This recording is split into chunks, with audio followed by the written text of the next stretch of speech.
back into the call, but I'm here now, and I was explaining who I am and why profile has been so pivotal to my own career. But let's get going. So, disruption, unfortunately, or fortunately, depending on your outlook, is our new normal. We're all living in a very different world today than we were just a decade ago, and that pace of change is accelerating. We see new technologies increasingly changing our way of life and disrupting so many other industries. I mean, you think of Airbnb in the hospitality industry, Uber in the transportation industry.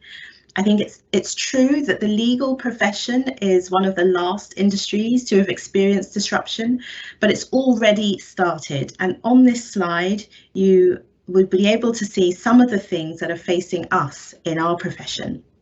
So you've got everything from job insecurity caused by recessions, and it's looking like the pandemic is going to lead to quite a big recession all over the world, which of course will lead to lower demand for some of the legal services that we're accustomed to providing.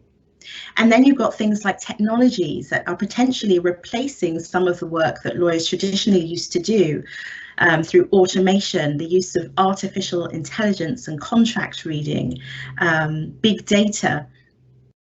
And then of course you've got the issue of a changing mindset. We've all got used to having technology and information at our fingertips in our telephones, using search engines. And so that has led to an evolving value perception. Our customers want more value. They have tighter budgets now, and they're more demanding.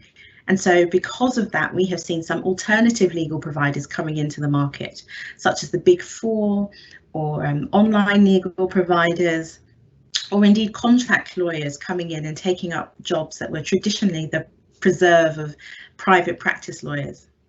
So with all this disruption, how can you ensure that you weather the storm? Well, the answer is not putting down your head and just working harder.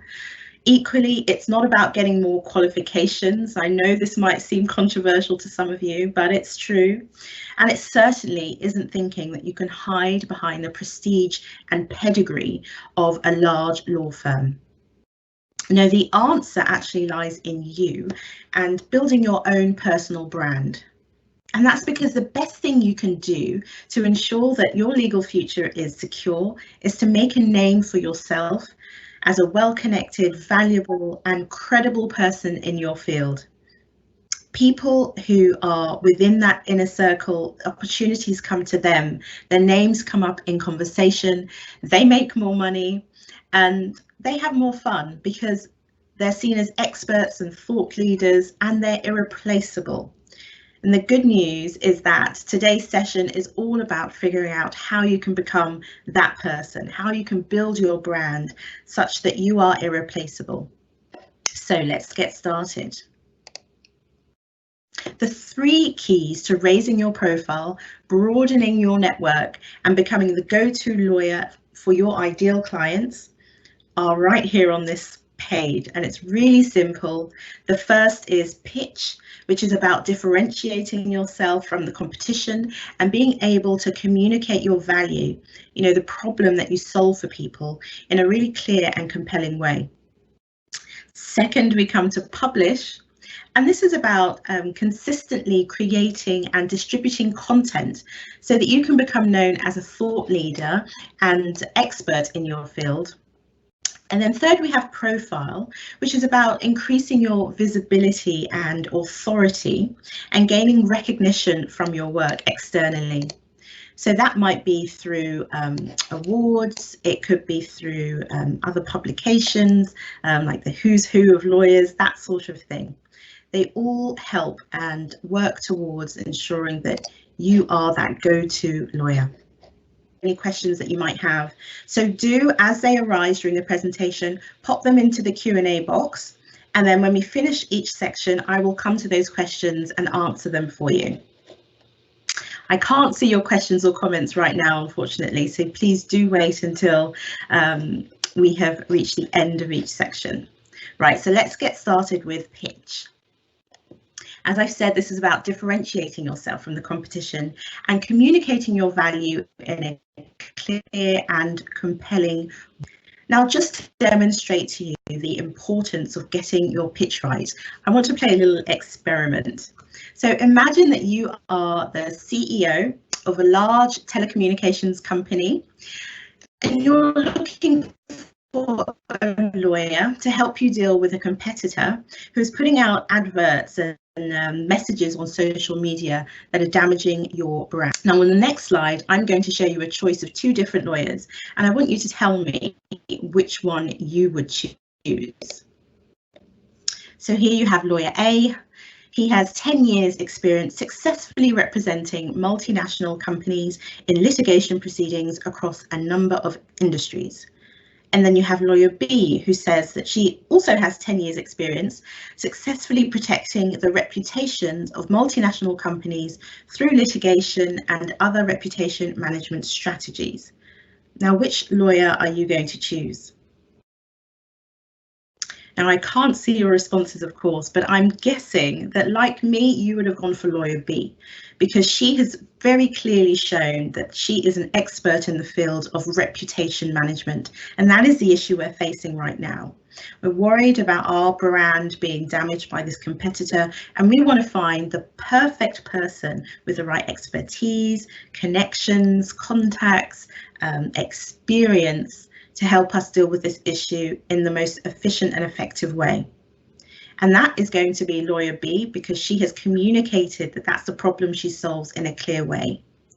Now, I will hold my hands up and say that for a long time, my bio looked very much like that of lawyer A's, because the instinct is to cover a broad market. We don't want to turn work away. So we want people to know that we can do we can solve any problem that they might be facing.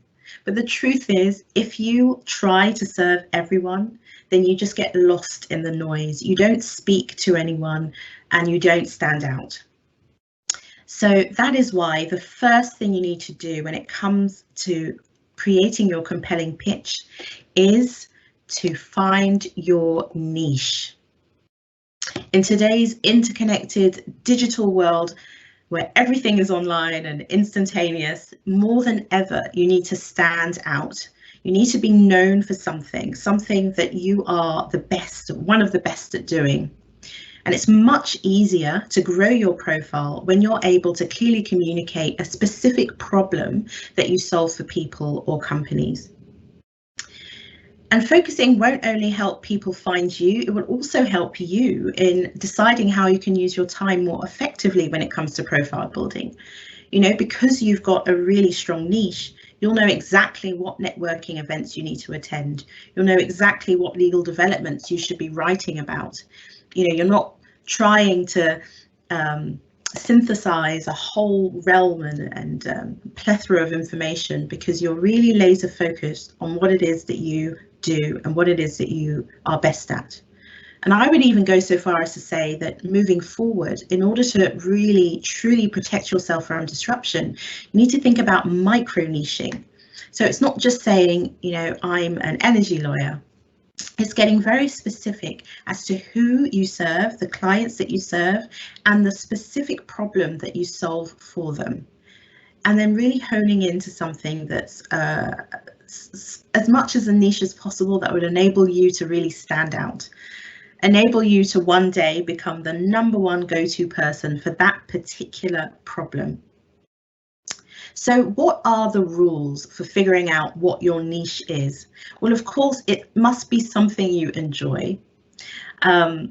And that's simply because, you're going to be dedicating years of your life to this area of legal practice.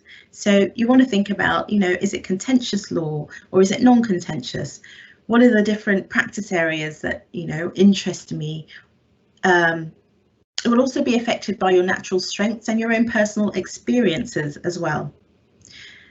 And then secondly, you want to make sure that your niche is in a growing market, and that just makes commercial sense. You're going to be operating for a long time yet. And so you want to make sure that the demand for your services are high and going to be going up in the future. And then finally, you also want to make sure that the niche that you, oh, we're going forward a bit too much. Where are we? There. The niche that you choose is able to provide you with the right earning potential to support the lifestyle that you want to live. You know, if you know that you like life's luxuries, then it probably doesn't make sense for you to become a public defense lawyer. Similarly, if you know that you like to travel, then you don't want to pick an area of law that's going to mean that you're tied to the courts in your country. You want to be able to travel internationally and therefore have a practice area, a niche that enables you to do that. All right, so once you've figured out what your niche is, the next step is communicating that value clearly. You need to show up from day one as a valuable and credible person in your chosen niche. And that means being really clear and confident and full of energy when you talk about what you do and whenever you talk about what you do. Now you'll see that the quote I've got on the slide is, you get what you pitch for and you're always pitching. And that's something that was drilled into me, and it's really true. Number one, you get what you pitch for, so you must make sure that whatever it is that you want, whether it's clients, whether it's expertise, whether it's speaking opportunities, you actually need to go out there and tell people that's what you're looking for. You know, you need to put the word speaker in your profile so that people looking for speakers can find you. And then you are always pitching, and people can forget this, but you need to always be switched on. It doesn't matter who you're talking to, whether it's a potential client or a former colleague or your neighbour or one of your aunties, they all are a really incredible source of value for you if and only if they understand what it is that you do and what it is that you need. Once they understand that, then they will go out and spread that message to their own networks. They will look out for the people that you're looking for or the resources that you need on your behalf. So having a really clear pitch about what it is that you're doing, whose problems you solve, and what help you need is really important. And it doesn't matter who you're talking to. Keeping that energy up, showing you're credible, you're confident, this is your niche is important. So you need to have an elevator pitch for this, and this is something that will enable you in less than 2 minutes flat to deliver to someone a message, a powerful message about who you are with clarity, authority, and relevance. You want to be able to influence others and make everyone your supporter by giving them information that they need to tell others about you. And you'll be shocked really at the power that a powerful pitch can have. I know many of you will have attended networking events, and you know, one of the common questions is, oh, what do you do? And often you'll maybe give a very generic statement about, oh, I work at X firm, or I'm a disputes lawyer. And then you get the very polite response, oh, sounds interesting, but nothing happens after that. We need to change that situation, and that's what a powerful pitch can do for you. You know, if you're able to add in your specialism, your niche, how you add value, then it can lead to referrals. You know, the person you're speaking to might say, oh, actually, I know someone who's looking for someone like that. Let me put you in touch. And, you know, if you're really inspiring with your pitch, it can actually lead you to get the resources that you need. So, for example, I remember recently pitching at, and this wasn't a formal pitch, it was just a conversational pitch at a networking event. And I was telling someone about Strand, Sahara and my vision behind the company. And then that person, completely unexpectedly, I was not expecting this at all, gave me the number of someone that they said was looking to invest in a company just like this. They would love it. They would be really excited to put me in touch with that person. Now, how amazing is that? And that's the power of a really clear, powerful, purposeful pitch. Okay, so here on the slide, I have tried to give you a good example of what a powerful pitch might look like. Now, obviously, it's limited here because we don't have much time, but I want to turn you from, I'm a tax lawyer, but don't hold that against me, which, you know, I know a lot of us do. I've done it, been very self-deprecating about being a lawyer, but we should be proud of it.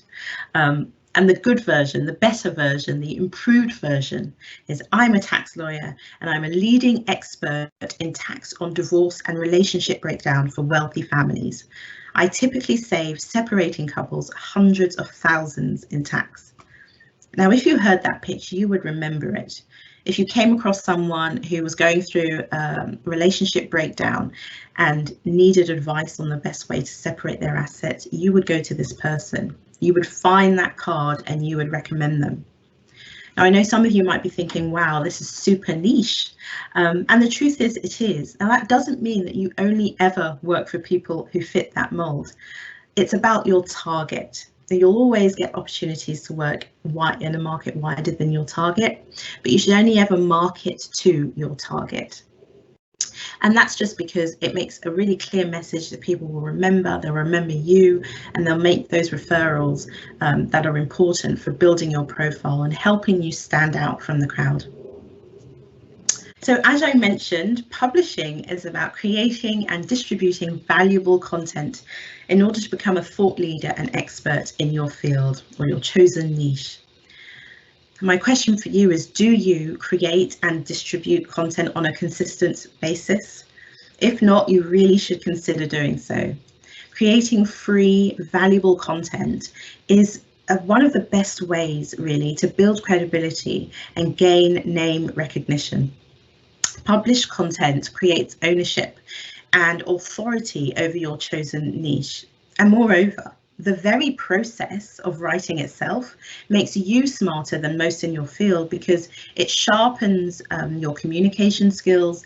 It helps develop your own understanding and position on each topic. And it also helps you to spot trends, trends in your thinking, trends in the information, trends in what's happening, so that you're able to foresee what may happen or advise clients in a way that others are not yet able to because they don't have the insights that you do. So let's delve a bit more into publishing. Now, I love this quote: "Be a producer, not a consumer." Some people say create, don't consume. And the idea here is I really want you to switch your mindset away from consuming information to producing information. Because the people who are experts in their field, the people who are the go-to lawyers, the ones that people look to for information, for advice, they are the people who are able to provide valuable information and insights consistently. They are the ones who send out that email that summarizes the new legal developments perfectly, the one that everyone reads. So instead of being the person that reads those sorts of things, become the person that writes them. Every time you write an article, just you read an article rather, think to yourself, gosh, no, I should be writing an article. Every time you listen to a podcast, think, oh, actually, I should be making my own podcast. Every time you watch a video, think, oh, actually, I should be making my own video. Switch to becoming more of a producer than a consumer, because that's really key to building your profile. So how is it that you can start to publish in order to build your profile? Well, the first thing is really easy. Keep on top of your industry news. It sounds really obvious, but are you actually sharing any relevant or interesting news across your firm or to your clients or more generally on your social media platforms? If not, why not? Do it. It will help, as I said, refine your own communication skills and your knowledge, because you will take the time to review that information regularly. It will be in your mind, top of mind, such that you're able to draw on this information when it's relevant because it's at your fingertips. 2, create content which simplifies or explains or brings a new perspective to information. Now, this is really important because you want to make sure that your content is engaging, that it actually adds value. And whether you're doing social media posts or articles, or you're creating a video, or you're speaking on a stage, you want to make sure that you're strategically sharing your information, your opinions, your insights, and your inspiration to elevate your profile. You know, people like people, and they like hearing your ideas. And if you show that you've got vision, that you've got ability to synthesize information and come up with really new, interesting ideas, then they will follow you. They'll see you as a leader in that field, and they will want to hear what you have to say. So do publish and share, you know, articles, blog posts, infographics if you're graphically minded, and videos on important news developments in your sector. You can even write interviews, interview experts, interview clients, or have someone interview you on newsworthy topics or thought leadership pieces. And you can do this on your own, or you can do it in collaboration with others, whether that's colleagues at your firm or maybe someone more senior to you, a partner. You know, often one of the ways that I first got into publishing was going to some of the partners when I was a very junior lawyer and saying, look, I really think that clients would be interested in hearing about this. This is why I think they'll be interested, and these are the implications of this decision on their business. If I drafted something, would you be happy to co-author it with me? And that's a great way of getting a partner to say yes, of course, because they don't have much time and are very happy to have someone volunteer to produce something that they can put their name to. But it's great for raising your profile because you're associated with someone who's got way more experience than you, and you get into that habit and routine of publishing. And I would just say, when it comes to content also, remember that a good lawyer meets their clients' needs, which is fine, but a great lawyer anticipates them. So you want to be one step ahead. You know, you want to be reading the news and thinking about the implications for your clients before they do, so that you're putting out information that they think, wow, I really, you know, this is really valuable. I hadn't thought of that. And they remember you and they follow you and they make sure that they come to you when issues in that particular area arise for them. Okay, let's move on to a bit more on publishing, honing your craft. You know, we've all been taught a certain way of writing, which is useful in the legal sphere because that's how we operate. You know, judgments, submissions, pleadings, contracts all have to be drafted in a certain way. But that doesn't work often when it comes to creating content. So please do think like a lawyer, but don't write like one when your audience is not lawyers. You know, if you're talking to clients or potential clients, prospective clients, you want to be able to communicate your ideas in a really succinct way that they can understand easily. So cut the jargon. Verbose language, nobody's going to be impressed by it. The superfluous flourishes that you think are really clever, they're not. Keep it simple, succinct and clear. Now, I have my own method which I've developed over the years of making the content that I put out, whether it's a presentation, an article, or even a report or a white paper. I've got a method for structuring it in a way that makes it really easy to remember, easy to read, and easily accessible for people who don't have legal knowledge. I don't have the time to share that today, but at the end I'll give you information about how you can get more of that. But the idea is that you want to make sure that you're always improving your skills, your written skills, your speaking skills, so that you're communicating in a really clear and compelling way. And then finally, seek out opportunities to share your content. Something that I found really helpful, someone told me one day that I should spend 3 times as much time promoting my content as I do writing it. And you know, the temptation is to get into that groove of writing articles, posting it somewhere, and then hoping that everyone sees it. But that's not the case. You really need to work to promote your content. And when you think about it, you spend a lot of time on producing it. Why not make sure that as many people see it as possible? And that also goes for repurposing your content. So if you've written an article, maybe you can turn it into a video. If you have written a short blog, maybe that can be turned into an infographic. Thinking about the different ways that you can present the information so that it's accessible to many different types of people across different platforms is really key for amplifying, the impact of what you do create. So profile. And this one is about increasing your visibility, your authority, and gaining external recognition. Awards. It's always nice to receive an award. Now, it's often said that the key to success is not what you know, but who you know. I'm sure you would have heard that before. But I would go one step further and say it's not who you know, but rather it's who knows you. Or more succinctly, as has been put by others, it's who knows you, likes you, and trusts you. So it's important to build your authority through profile and the ability for people to find you, be visible so that they can get to know you, like you, and trust you without you even having to meet them necessarily. So everything we've covered up until this point actually will already be helping to build your profile. Your clear pitch, that's essential for building your profile. Your articles and anything else that you publish, they will also raise your profile. So this final step really is just about tying it all together so that when a client is thinking about who to hire, or a potential partner is thinking about who to collaborate with, or a company is thinking about who they should hire to lead their team, you want to be top of mind, and you want to be able for them to find you and why they should pick you really easily and quickly. Okay. So as I've said, it's about becoming known, liked, and trusted in your field. And that starts with being Google famous. Now by that, I simply mean, being visible online.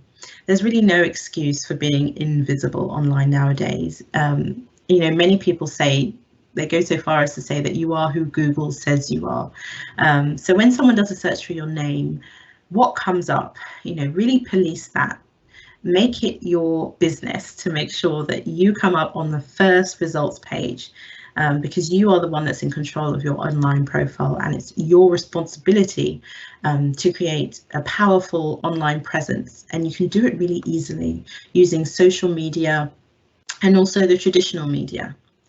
But of course, it's also important to do this so that you can vet what is out there. You might need to clean up anything that's confusing or outdated, or anything that simply just doesn't serve your personal brand as it is today.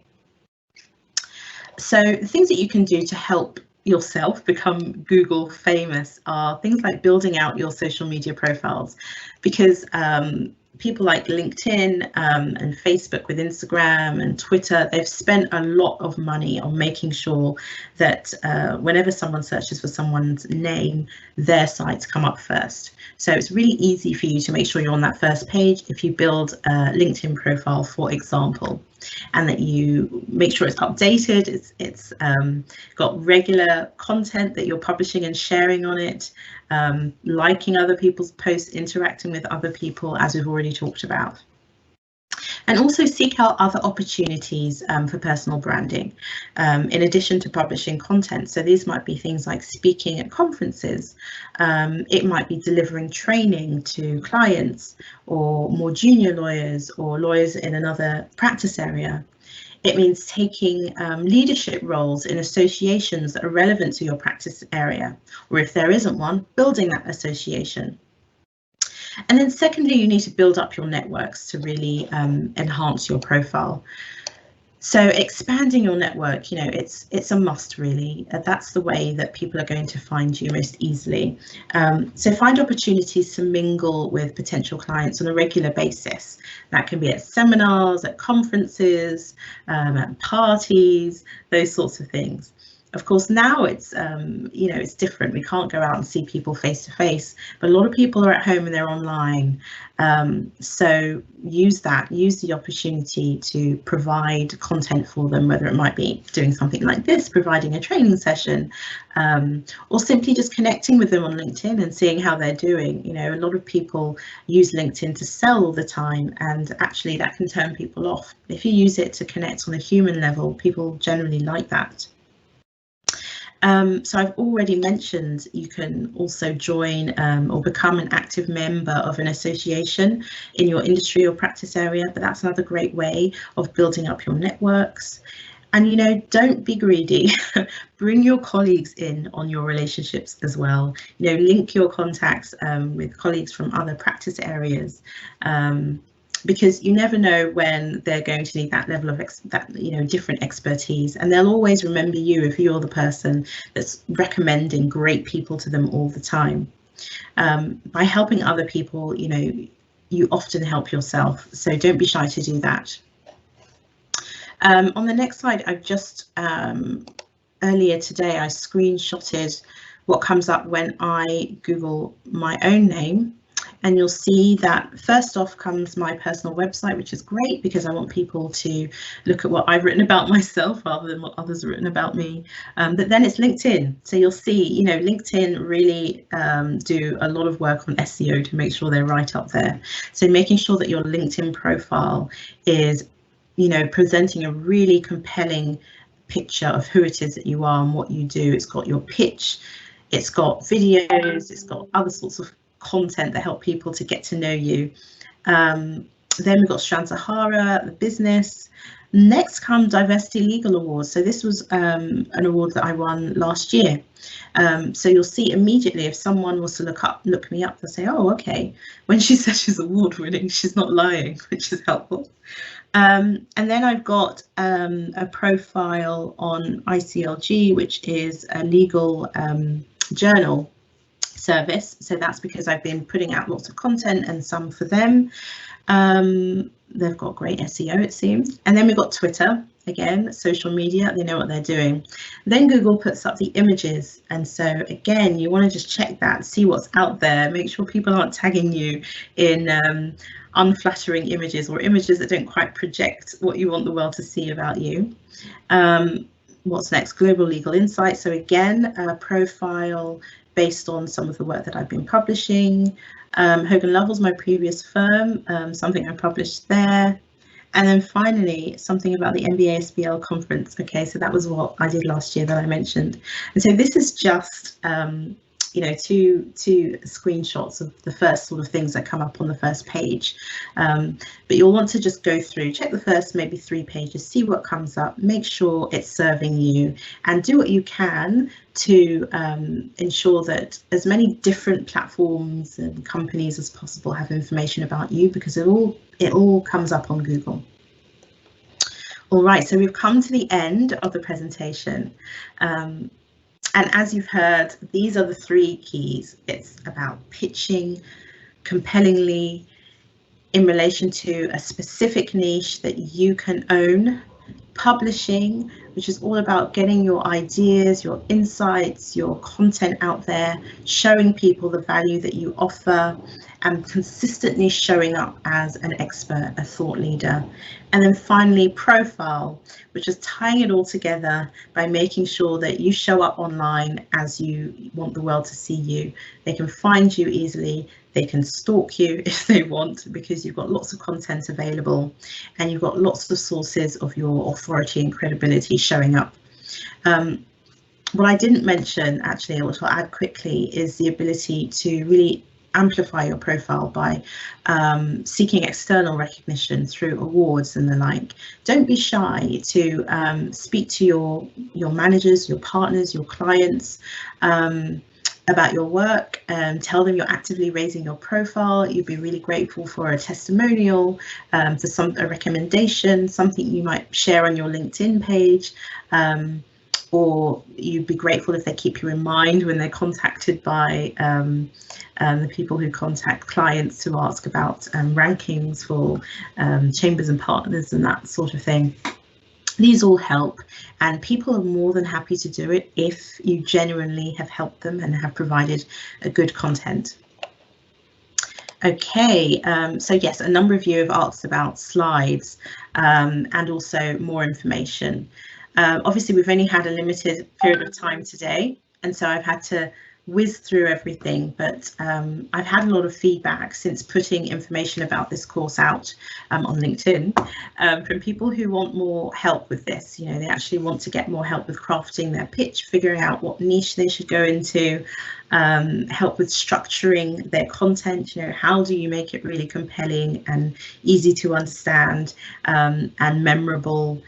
How do you get your stuff into legal journals and on media channels and that sort of thing? And so I am going to, well, I'm in the middle of preparing a full course which will cover all of these things. It will be a good few hours, not just one. But if you're interested, then please just register your interest on my website. It's here on the slide, www.strandsahara.com/raiseyourgame, and I'll make sure you get all of the information. And as a thank you for attending this session, 50% off. You can find me on all of the social media channels. We've got a YouTube channel, we're on Instagram, LinkedIn, Twitter and Facebook, all using the handle @StrandSahara. Yes, so I think I'll head to your questions now, because that was all that I wanted to share. Of course, if you don't mind sticking around for a little longer, because we are now at 12, then I'll get to answering those questions. But if you do have to go, then thank you so much for showing up today. Please do take this time of lockdown to build your profile. You know, it is an opportunity for you to really get clear on what it is that you want to do, what you want to be known for, and then start putting in the work to build that profile. It takes time, it's not an overnight success, but the return on your investment is huge, so it's worth doing. And at a time when, you know, we're all worried about job security and the changes that we see coming, this is the one thing you can do to make sure that you are always relevant, you are always valuable, and so why wouldn't you do it?